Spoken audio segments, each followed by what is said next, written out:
Welcome to 6 Questions for India with me, Punita Kumar Sinha. This week, the question we are asking is, can India deliver a billion consumers? Being the second most populated country in the world, India has always been touted as a marketer's haven. Even domestic companies focused on consumer goods have fared better on the stock market. But the sharp slowdown in growth is putting a question mark over India's consumer boom. Will India be able to expand its consumer base fast enough to bring more people into the consumer economy? Can this consumer demand give rise to globally competitive consumer companies in India?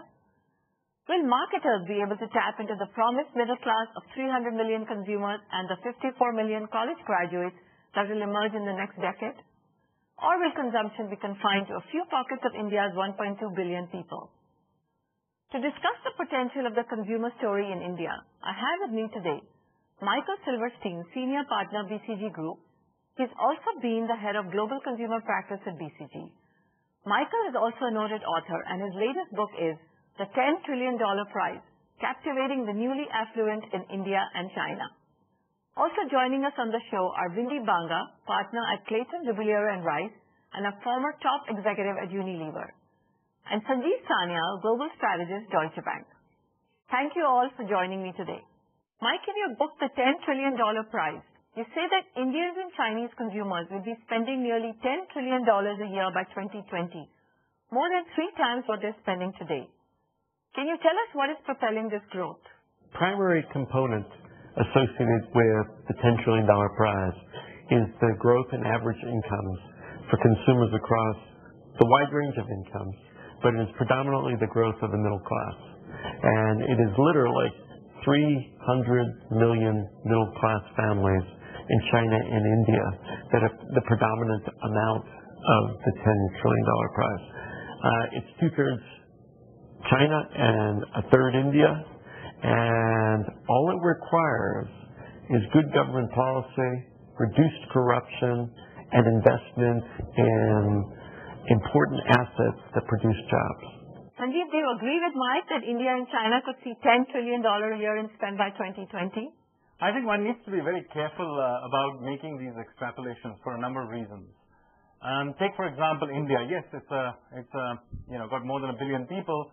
Penetration rates of most consumer goods are still very low. So I don't think it's too difficult to say that consumption in India will rise. But frankly, this extrapolation into some sort of American-level consumption into the future is entirely not warranted. As and when India's economy really gets going, the likelihood is that it will be much more investment-driven rather than consumption-driven. Mr. Banga, do you agree with Sanjeev that India's story will be more about investment and not consumption? No, I don't. I think that India is a consumption story today. Close to 65% of the GDP is consumption, and therefore I think that's the way it is. Now, is India underinvesting in infrastructure? Yes, and therefore investment must be a greater part of the future. And not only that, but it must be productive investment. It must be investment that yields to cash flows quite quickly. So we, of course, need more productive investment to create the infrastructure for India. But it will be a virtuous cycle that will feed straight back into more consumption. Sanjeev, in your view, how is this consumer economy going to be qualitatively different than what we've seen in the last decade? One of the most important things that you have to take into account is the fact that India will very rapidly urbanize from here on.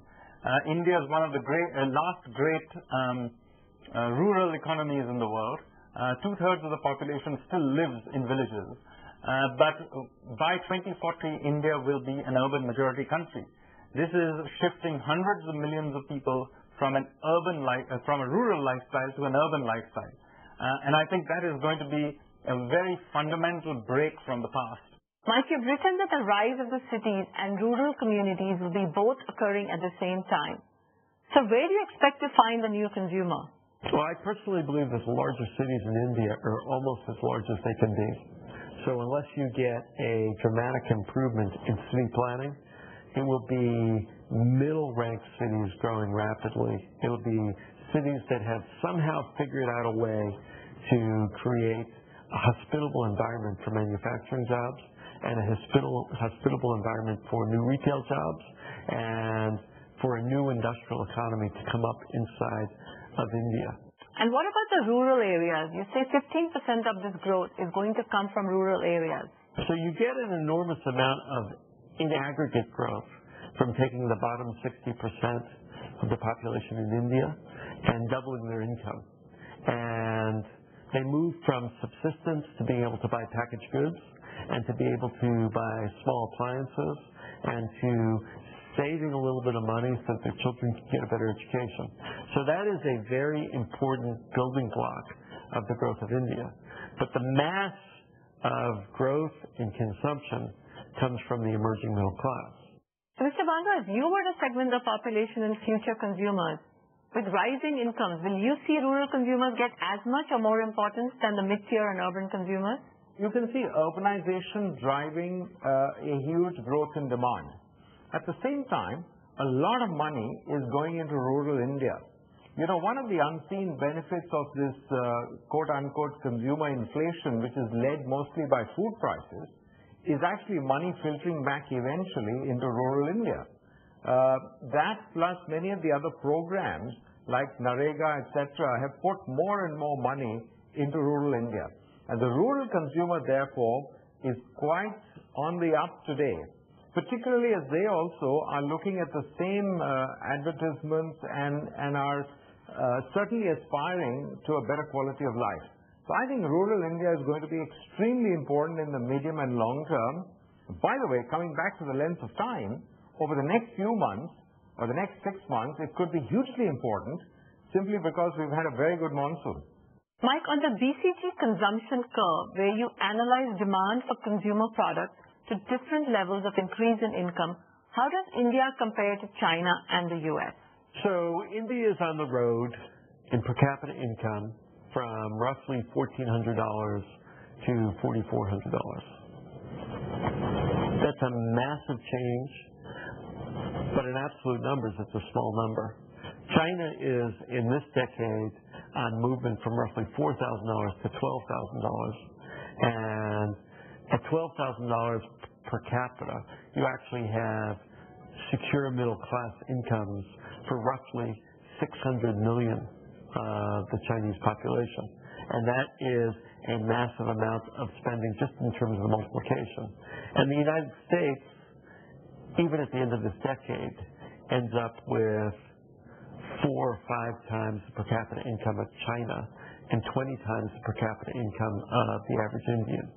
And so you can make any adjustment you want on purchasing parity. In this decade, neither China nor India achieve anywhere near the American style of living.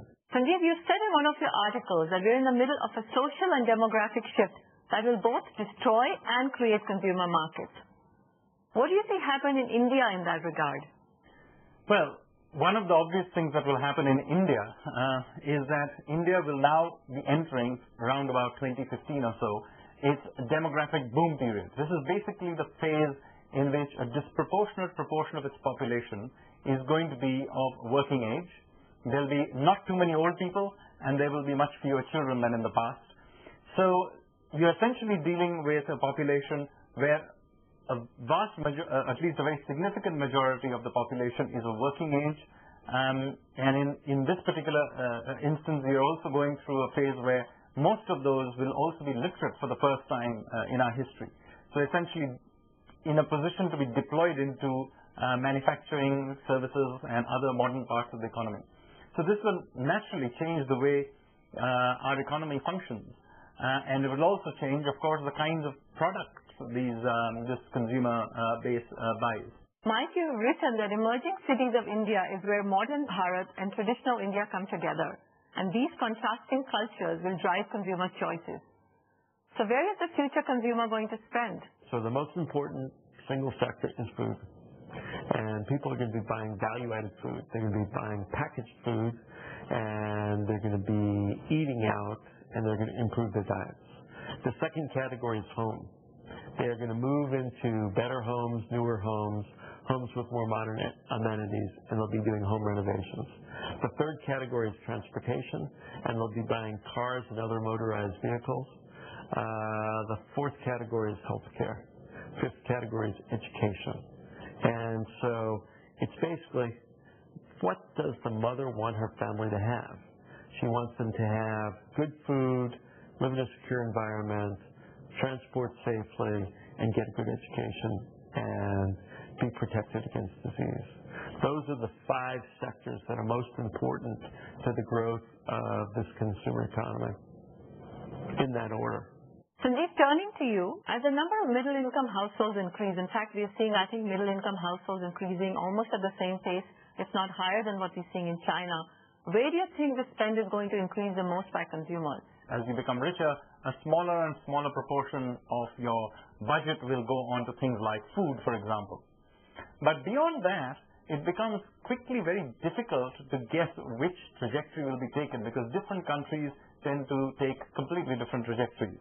And a lot of it depends, of course, not just on local cultural context, but also on the stage of economic and technological development that this process is taking place. For example, India skipped the fixed line phase of telephony completely and went mobile.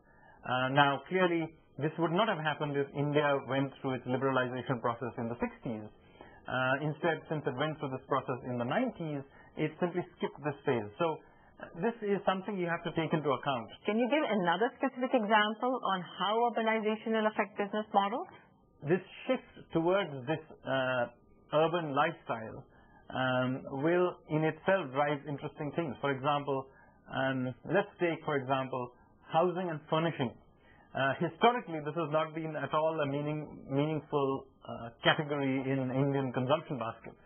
But as people move into cities, and by and large, you are now seeing a shift from, say, the joint family-based system to a much more nuclear family-based system. People will take small apartments in urban areas, they will furnish it in different ways, and so suddenly a market that wasn't really important, say furnishing and furniture, suddenly becomes an important market. Mr. Banga, what is your view on whether these consumers will continue to spend on food? Because as incomes rise, other categories will obviously take a bigger piece of their spend. I think food is a huge opportunity in India because so much of it is today sold loose and consumed loose. That's the big opportunity. There is enormous waste in that. The growth of the packaged food industry is probably going to be one of the biggest stories for the next, not 10 years, but I would say 30 or 40 or 50 years for India. Within this, I must tell you that health and wellness is a very big driver along with convenience. And those are the two drivers that will help shape this industry. Sanjeev, what will be the impact of the digital revolution in the use of internet? Say, for example, in the West, what you are witnessing, say, in the case of the UK, for example, you have companies like Tesco, which are actually moving away from hypermarket model to a model where on one hand they have the online system, and on the other hand they have the Tesco Metro, Tesco Express, which are essentially recreating the corner store. Now in India, you have the corner store already in existence. This is the mom and pop shops.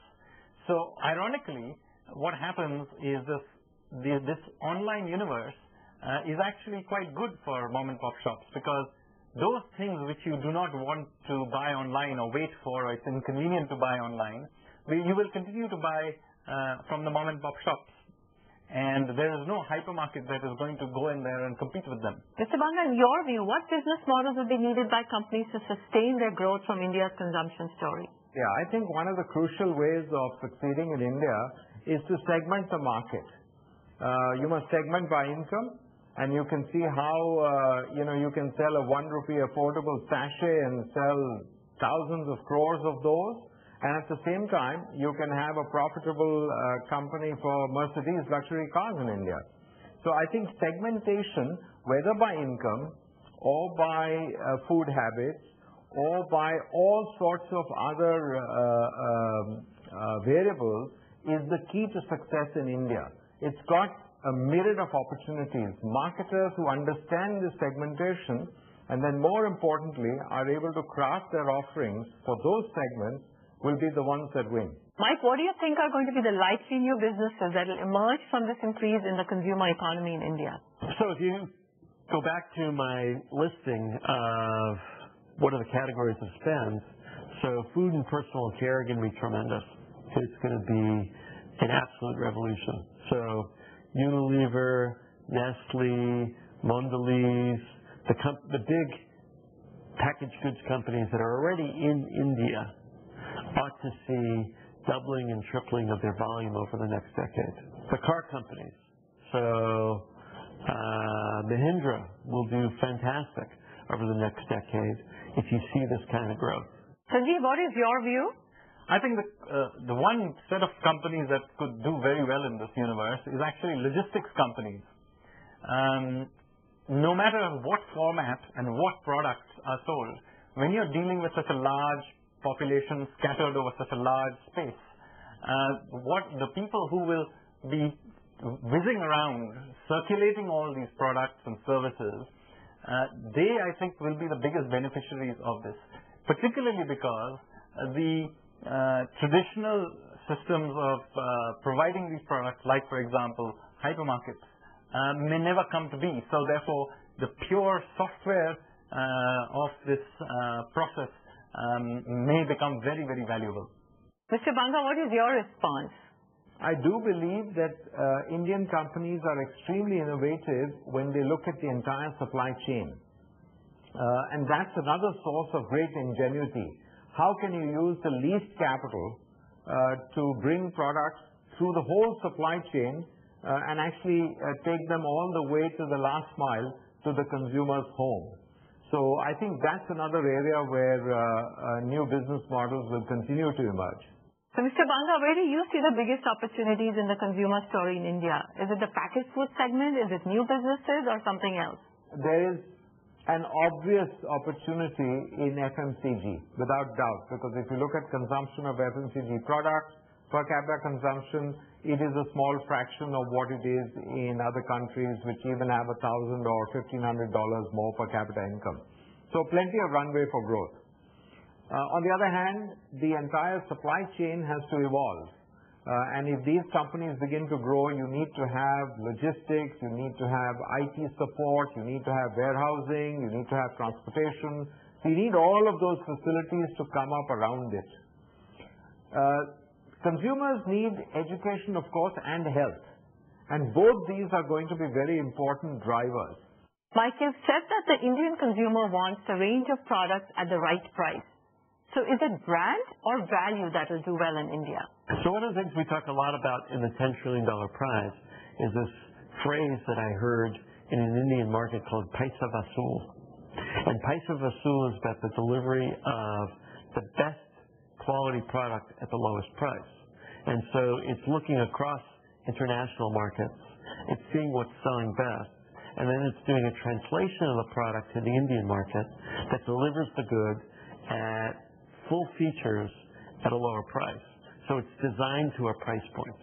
Mr. Banga, what importance will you put on brands in the future? Brands are hugely important. People think that poor consumers don't value brands, and that's exactly the opposite of the truth. Actually, when you have very little money, where do you spend that money? You want to make sure it's very well spent. So you want to go to a very well-known brand. So brands are very important in India today and will be increasingly important as we go forward. Mike, do you see any local businesses in India becoming globally competitive from this trend? So one of the things that Indians have actually pioneered that is a fantastic global example is the execution of low-cost health delivery.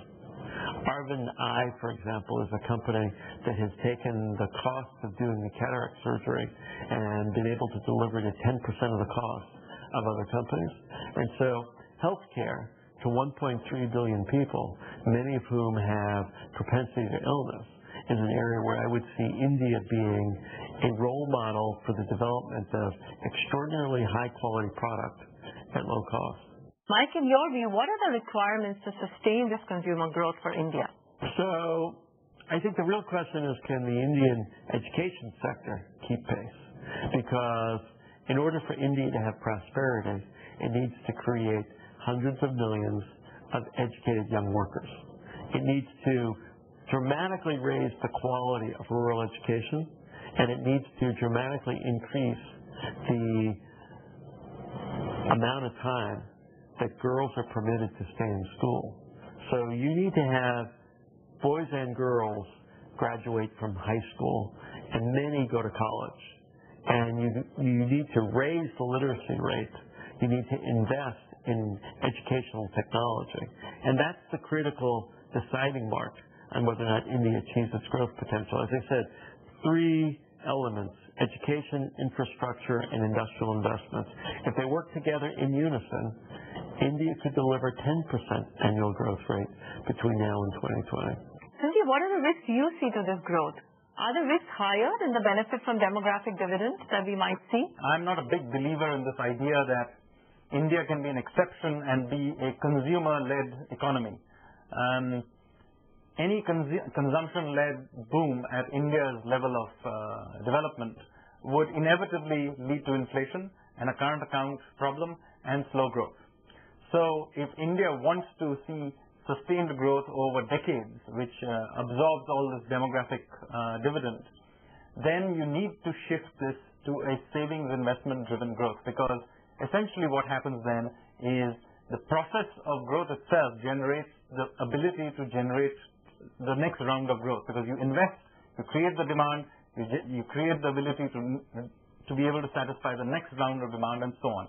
So ultimately it's about creating the framework for encouraging savers on one hand, and equally at the same time encouraging a framework where investment activity can take off. Like we've heard today, as India continues to grow, the consumer economy is going to increase dramatically and in unexpected ways.